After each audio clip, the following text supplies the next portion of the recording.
सरल सीधे व्यक्ति को संसार में कष्ट सहने पड़ते हैं, पर चालाक व्यक्ति संसार में सुख पाता है, सफल हो जाता है। सफल नहीं होता, ये गलत शब्द है। सफल नहीं होगा। अभी कोई चालाकी से सफल हो सकता है। रावण जैसा कोई चालाक पुरुष था, सब विद्याओं का ज्ञाता, परम चालाक था। कालनेमित से बढ़कर कोई चालाक था?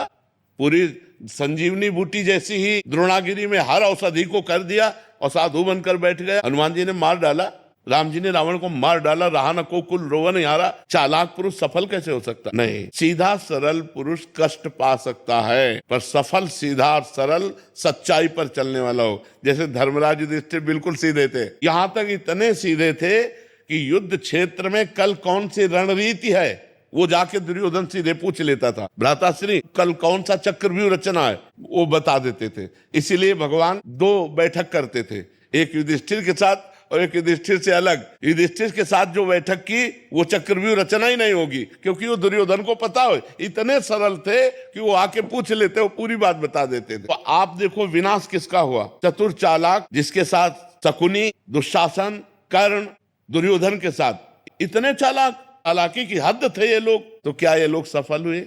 नहीं, सफल हुए सीधे साधे युधिष्ठिर जी महाराज। तो चालाक पुरुष तुम्हें सफल होते नजर आएगा, लेकिन सफल नहीं हो सकता।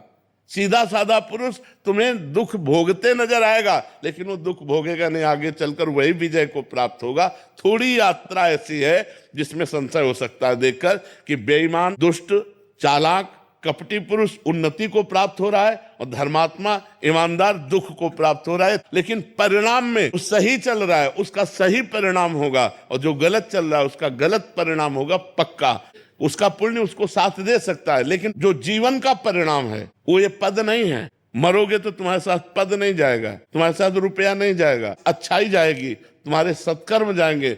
और ये पक्की बात समझ लो, जब आपके आचरणों का, और भगवान ऐसी बुद्धि भ्रष्ट कर देते हैं कि खुला आचरण उसकी गंदगी सामने आ जाती है। आदमी की इज्जत चली गई तो किस योग रह गया? तो ये पक्का समझ लो, अच्छा पुरुष और धर्मात्मा पुरुष दुखी हो सकता है लेकिन हार नहीं सकता। विजय को वही प्राप्त होगा, ये निश्चित बात है। सामने से तो बहुत सुंदर दिखाई दे रहे और पीछे जो पाप कर रहे तो मालिक देख रहा है, उसका हिसाब मालिक करेगा। मालिक की दुकान में है सबका जीवन खाता।